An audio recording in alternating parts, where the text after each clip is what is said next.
नमस्कार, आपका हमारे YouTube channel Magic Info synopsis में स्वागत है। अभिनंदन है। आज के इस वीडियो में हम देखेंगे कि आप income tax return form 10E के साथ कैसे भर सकते हैं, ताकि आप जो सेक्शन 89 है उसके अंडर रिलीफ ले सकें। अगर आपको एरियर वगैरह मिला है तो यहाँ पे मैंने आपको पिछले पार्ट में बताया था कि फॉर्म 10E आपने कैसे भरना है। अगर आपको नहीं पता है तो आई बटन पर क्लिक करके आप उस वीडियो में जाएं और ध्यान से देखें कि फॉर्म 10E आपको फिल करना पड़ेगा, ताकि आप आईटीआर में 10E से जो रिलीफ मिली है उसको क्लेम कर सकें अंडर सेक्शन 89। वो वीडियो अगर आपने नहीं देखा है तो पहले आप उसका पार्ट देख लीजिए। उसके बाद मैं बता रहा हूँ आपको, इस पार्ट में हम देखेंगे 10E फॉर्म भरने के बाद आप यहाँ पे अंडर सेक्शन 89 आईटीआर भरते टाइम कैसे रिलीफ ले सकते हैं। तो ये मेरा फॉर्म 10E की डिटेल है। यहाँ पे देख सकते हैं कि मेरी इनकम यहाँ पे 547,790 थी, जिसके अकॉर्डिंग मेरा टैक्स बनता था 22,940। मैंने टैक्स जो पे किया हुआ था मैंने ज़्यादा कर दिया था एक्सेस में 28,699, और मेरे को रिलीफ मिली फॉर्म 10E को भरने के बाद अंडर सेक्शन 89 वो है 28,677। जो मेरे 50,000 थे वो एडजस्ट हो गए प्रीवियस ईयर में, जैसा कि आप यहाँ पे देख सकते हैं 10E की एक्नॉलेजमेंट में। और टैक्सेबल अमाउंट एडजस्टमेंट के बाद बना वो हुआ है 22 रुपीज़। तो जो मेरे जो टैक्स पेड है उसमें से माइनस हो जाएगा और मेरे को रिलीफ मिल जाएगी 28,677 की।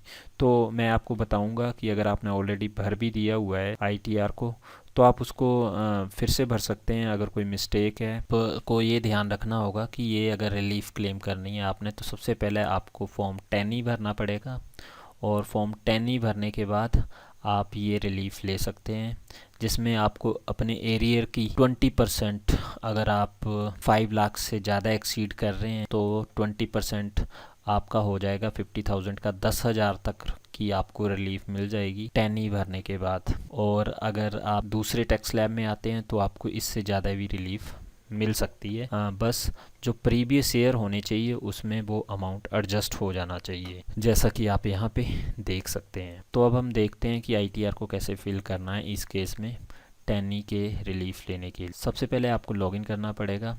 लॉगिन करने के लिए आपको इनकम टैक्स की जो वेबसाइट है उसके ऊपर आना पड़ेगा। उसके लिए आपको गूगल पे टाइप करना है इनकम टैक्स लॉगिन। जैसे आप सर्च करेंगे फर्स्ट जो लिंक है आपको मिल जाएगा। इसके लिए आपको इस पर क्लिक करना पड़ेगा। जैसे आप क्लिक करेंगे आप ये पोर्टल ओपन हो जाएगा। यहाँ पे आपने लॉगिन पे क्लिक करना है। लॉगिन करने के लिए आपको सबसे पहले रजिस्टर करना पड़ेगा। अगर रजिस्ट्रेशन की प्रोसेस नहीं पता है तो आई बटन पे जाकर या डिस्क्रिप्शन बॉक्स पे जाकर आप रेलिवेंट वीडियो देख पर रजिस्ट्रेशन की प्रोसेस को समझ सकते हैं, और रजिस्ट्रेशन से आपको यूज़र नेम और पासवर्ड मिल जाएंगे, जिससे आप लॉगिन वाले बटन पे क्लिक करके लॉगिन कर सकते हैं। जैसे ही मैं लॉगिन वाले बटन पे क्लिक करता हूँ तो मेरे को लॉगिन स्क्रीन ओपन हो जाती है। यूज़र आईडी या पैन कार्ड नंबर डालूँगा, उसके बाद कंटिन्यू पे क्लिक कर दूँगा। लॉगिन वाली स्क्रीन पे चेक बॉक्स पे क्लिक करने के बाद पासवर्ड डालने के बाद आपने कंटिन्यू पे क्लिक कर देना है। अगर पासवर्ड नहीं पता है तो फॉरगेट पासवर्ड पे जाके आप पासवर्ड रीसेट कर सकते हैं। उसके लिए भी मैंने अलग से वीडियो बनाया हुआ है, आप आई बटन या डिस्क्रिप्शन बॉक्स में उस वीडियो को चेक कर सकते हैं। अब मैं कंटिन्यू पे क्लिक करूँगा। जैसे मैं लॉगिन हो जाता हूँ तो आप देखते हैं कि यहाँ पे मेरे को प्रोफाइल की डिटेल शो हो जा रही है। यहाँ पे मेरे को अपना नाम, प्रोफाइल, चेंज पासवर्ड और लॉग आउट का बटन दिखाई दे रहा है। इसका मतलब मैं डैशबोर्ड पे अवेलेबल हूँ। अब अगर आपने आईटीआर को फाइल करना है तो आपको करना क्या पड़ेगा, ई फाइल में इनकम टैक्स रिटर्न में फाइल इनकम टैक्स रिटर्न पे क्लिक करना पड़ेगा। यहाँ पे जाके आपको असेसमेंट ईयर सेलेक्ट करना पड़ेगा 23-24 मोड ऑनलाइन। उसके बाद कंटिन्यू पे क्लिक करना पड़ेगा। यहाँ पे आप क्लिक करेंगे फाइल ए फ्रेश इनकम टैक्स रिटर्न और स्टार्ट न्यू ई फाइलिंग पे क्लिक कर देंगे। इस वीडियो को शॉर्ट में बनाया जा सके इसलिए मैंने जो अपनी डिटेल है वो यहाँ पे सेव कर ली हुई है। जब आप नेक्स्ट टाइम लॉगिन करते हैं डिटेल को सेव करने के बाद तो आपको दो ऑप्शन यहाँ पे शो हो जाते हैं कि फाइल ए फ्रेश इनकम टैक्स रिटर्न और रिज्यूम प्रीवियस वन। तो मैं यहाँ पे रिज्यूम फिलिंग पे क्लिक कर देता हूँ, जो मैंने ऑलरेडी भर रखी हुई है, अभी सबमिट नहीं की हुई है। तो आप यहाँ पे देख सकते हैं कि आपकी जो रिटर्न को भरने के जो स्टेप्स हैं वो 5 स्टेप्स हैं, मैंने आपको ऑलरेडी पहले भी बताए हुए हैं। इसमें है आपकी personal information, gross total income, total deduction, tax paid, tax liability. तो हम स्टेप 1 से शुरू करते हैं। पर्सनल इन्फॉर्मेशन, आप इस पर क्लिक करेंगे। इसमें आपको अपनी पर्सनल इन्फॉर्मेशन दिखाई देगी, अगर आप उसको एडिट करना चाहते हैं तो एडिट वाले बटन पे जाके एडिट कर सकते हैं। साथ में यहाँ पे आपको अपनी बैंक डिटेल भी दिखाई देगी, अगर आप कोई और बैंक अकाउंट ऐड करना चाहते हैं तो ऐड अनदर पे क्लिक कर देंगे, अदरवाइज़ आप इसको एडिट करना चाहते हैं तो एडिट बैंक अकाउंट पे क्लिक कर देंगे। अगर सारी डिटेल आपकी ठीक है तो आप कंफर्म बटन पे क्लिक कर देंगे। अब आपका फर्स्ट वाला सेक्शन कंफर्म हो गया है। अब आप दूसरे सेक्शन में जाएंगे, ग्रॉस टोटल इनकम मैंने इसमें ऐड कर रखी हुई है ताकि जो हम वीडियो का जो लेंथ है उसको डिक्रीज़ कर सकें। यहाँ पे देख सकते हैं कि आपको ये डिटेल भरनी पड़ेगी। Are you eligible to exempt in respect of exemption in incur cost of travel.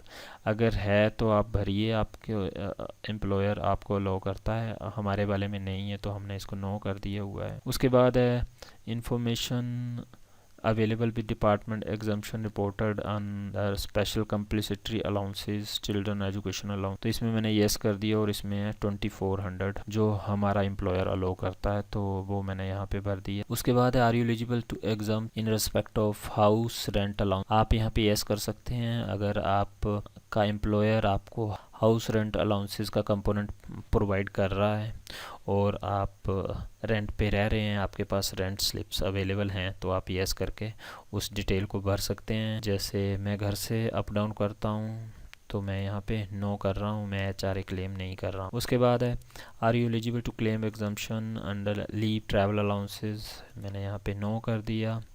Eligible to claim any exemption any other exam, और मैं यहाँ पे कंटिन्यू पे क्लिक कर दे रहा हूँ। अब यहाँ पे आप देख सकते हैं कि जो नेक्स्ट है मेरी इनकम डिटेल मैंने भर रखी हुई है, मेरे को इसको मॉडिफाई करना है तो मैं एडिट वाले बटन पे जाके एडिट कर सकता हूँ। यहाँ पे मेरी जो ग्रॉस इनकम है वो मैंने भर दी, आप यहाँ से चेक कर सकते हैं।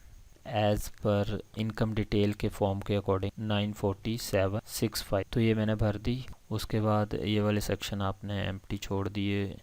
यहाँ पे मेरी कंपनसेटरी जो अलाउंसेस हैं वो 2400 के एग्जम्प्ट हो गए, स्टैंडर्ड डिडक्शन वाले 50,000 हो गए एग्जम्प्ट, और मेरी चार्जेबल इनकम होगी 88,365। अब मैं सेव पे क्लिक कर देता हूँ। अब इनकम फ्रॉम अदर सोर्सेज वाला सेक्शन है, इस पर मैंने कर दिया क्लिक। ये मेरी इनकम है सेविंग अकाउंट का, जो इंटरेस्ट वाली इनकम है। यहाँ पे मैं आपको बता देता हूँ कि कौन सी है। Interest from saving bank account, ये मैंने जो मेरा PNB का सैलरी अकाउंट है उसमें फाइनेंशियल ईयर 2022 और 23 की जो इंटरेस्ट है वो स्टेटमेंट निकाल के यहाँ पे एंटर किया है। और ये अमाउंट आपका अगर 10,000 से कम है तो वो आपको रिलीफ मिल जाती है, डिडक्शन मिल जाती है। मैं आपको बताऊंगा कि कैसे आप रिलीफ ले सकते हैं आगे इसी फॉर्म में। तो आप इसको भरो या ना भरो, क्योंकि इसकी जो आप यहाँ पे पहले ऐड करेंगे फिर आप रिलीफ ले सकते हैं अप टू 10,000। तो मैं यहाँ पे सेव पे क्लिक कर देता हूँ। अगर इंटरेस्ट आपको नहीं पता चल रहा है कि कैसे आपने ऑनलाइन चेक करना है अपने प्रीवियस फाइनेंशियल ईयर का, तो डिस्क्रिप्शन बॉक्स में मैंने वीडियो बना रखा है, यहाँ आई बटन पे भी क्लिक करके आप उस वीडियो पे जा सकते हैं और देख सकते हैं कि आप अपना इंटरेस्ट कैसे चेक कर सकते हैं सेविंग अकाउंट का। अब मैं सेव बटन पे क्लिक कर देता हूँ। तो यहाँ पे आप देख सकते हैं कि मेरी जो इनकम हो गई है, इसको ऐड करने के बाद 891014। अब मैं कंफर्म पे क्लिक कर देता हूँ। तो ग्रॉस टोटल इनकम वाला जो सेकंड स्टेप है वो भी मेरा कंप्लीट हो गया। अब नेक्स्ट स्टेप है टोटल डिडक्शन वाला, तो इस पर मैं क्लिक करता हूँ।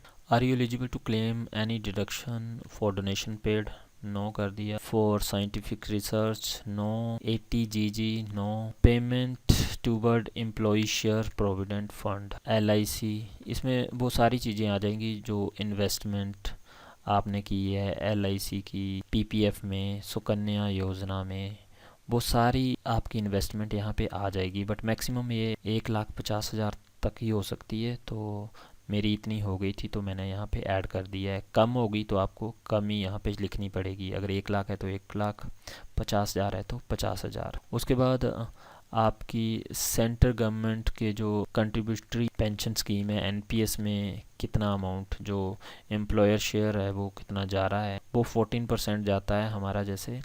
तो ये बनता है 112892। यहाँ पे आप देख सकते हैं कि ये है मेरा वो शेयर, एम्प्लॉयर कंट्रीब्यूशन है 112892। तो वो मैंने यहाँ पे ऐड कर दिया। Claim deduction payment toward medical insurance, yes है तो आप यस करेंगे, अगर नो है तो आप नो कर देंगे। उसके बाद interest from saving bank account, ये मेरा जो इंटरेस्ट 49 जो इंटरेस्ट था वो डिडक्ट हो जाएगा, yes. Are you eligible to claim other deduction, तो other deduction 80 CCD 2 contribution to pension scheme of central government, यहाँ पे 50,000 तक आपको रिबेट मिल सकती है इंस्टेड ऑफ दिस। 1.5 लाख के अलावा अगर आपके 50,000 और हैं जो आपके एम्प्लॉय शेयर के जो 10% हैं तो वो आप इसमें शो कर सकते हैं। जैसे आप यहाँ पे देख सकते हैं कि मेरी 1.5 लाख वैसे है और 50,000 मेरी 80 CCD 1B एनपीएस कंट्रीब्यूशन। तो इसमें 1.5 लाख में अगर आपका एम्प्लॉय शेयर इंक्लूड नहीं है तो वो वाला अमाउंट यहाँ पे आप शो कर सकते हैं। अगर आपका एम्प्लॉई अमाउंट भी अगर आपने 1.5 लाख में इंक्लूड कर दिया है तो वो आप यहाँ पे शो नहीं कर सकते हैं। ज़्यादा डिटेल में देखना है तो आप इनको सर्च कीजिए और इनके बारे में डिटेल में पढ़ लीजिए। उस केस में ये आपको मैंने शो कर दिया। अब मैं कंटिन्यू पे क्लिक कर दे रहा हूँ। ये मेरी होगी टोटल डिडक्शंस। अब यहाँ पे मैंने 80D के अंडर भी कुछ इन्वेस्टमेंट तो भी आप यहाँ पे शो कर सकते हैं।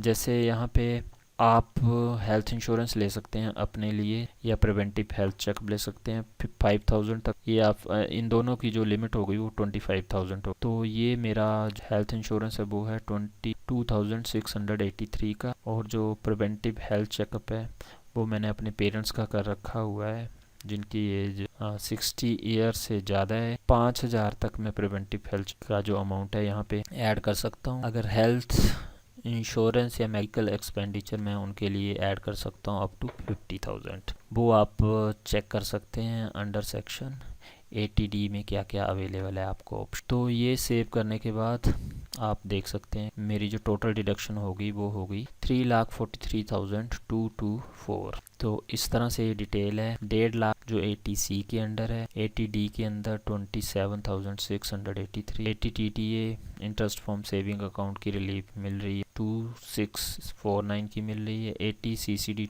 2 के अंडर जो मेरे को रिलीफ मिल रही है उसमें एम्प्लॉयर शेयर है 14%, उसमें मिल रही है 1,12,892। 80 CCD 1B इसके अंडर 50,000 की जो मेरा एनपीएस कंट्रीब्यूशन है एम्प्लॉई का उसके अंडर मिल जाएगी। टोटल डिडक्शन बन गई मेरी इतनी। अब मैं इसको कंफर्म कर देता हूँ। कोई और सेक्शन है आपका तो उसमें भी आप डिडक्शन क्लेम कर सकते हैं। टोटल डिडक्शन वाला सेक्शन मेरा कंप्लीट हो गया। अब है टैक्स पेड वाला सेक्शन। मैंने जो टैक्स पे किया था वो मैंने ज़्यादा कर दिया था क्योंकि उस टाइम मैंने हेल्थ इंश्योरेंस नहीं लिया था। आप यहाँ पे देख सकते हैं इस डिटेल में मैंने हेल्थ इंश्योरेंस की 80DD की डिटेल नहीं डाली हुई है। ये लेने के बाद मेरा जो टैक्सेबल इनकम है वो और कम हो गई। तो मैंने टैक्स दिया था 28,700 का। तो ये मैंने डिटेल यहाँ पे डाल रखी हुई। आपको अगर इस डिटेल को चेक करना है, एडिट करना है तो आप यहाँ पे ऐसे एडिट कर सकते हैं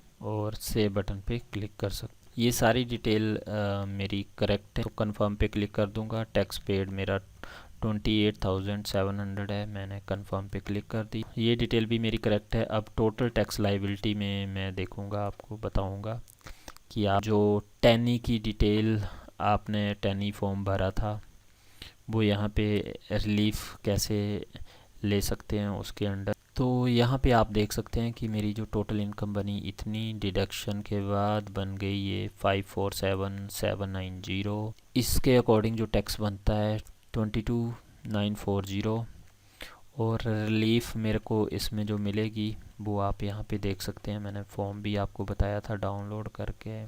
इसमें जो रिलीफ मेरे को मिलेगी वो 22,918 की मिलेगी। ये मैंने आपको पिछले वीडियो में बताया था, पिछले पार्ट में 22,918। तो ये मैंने यहाँ पे डाल दिया। अब जो बैलेंस बचता है वो मेरा बनता है 22 रुपीज़, क्योंकि अब जो मेरी इनकम है उसमें 547 में से 50,000 माइनस हो गए, वो इसने 10 के डिटेल से उठा लिया इस वाली में, और मेरी जो इनकम रहेगी 497,790 जो 5 लाख से कम है। तो मेरे को जो टैक्स है वो ज़ीरो हो जाएगा। जो मेरा टैक्स पिछले जो सेशन 2018 और 19 है उसमें मेरा 22 रुपीज़ बन रहा है, वो मैं यहाँ पे करूँगा ओनली। अब मैं कंफर्म पे क्लिक कर देता हूँ, ये मेरी डिटेल करेक्ट है। मैं एक बार फिर से प्रीव्यू कर लेता हूँ। 5 सेक्शन मेरे कंफर्म हो चुके हुए हैं, मैंने आपको डिटेल में यहाँ पे बता दिया हुआ है।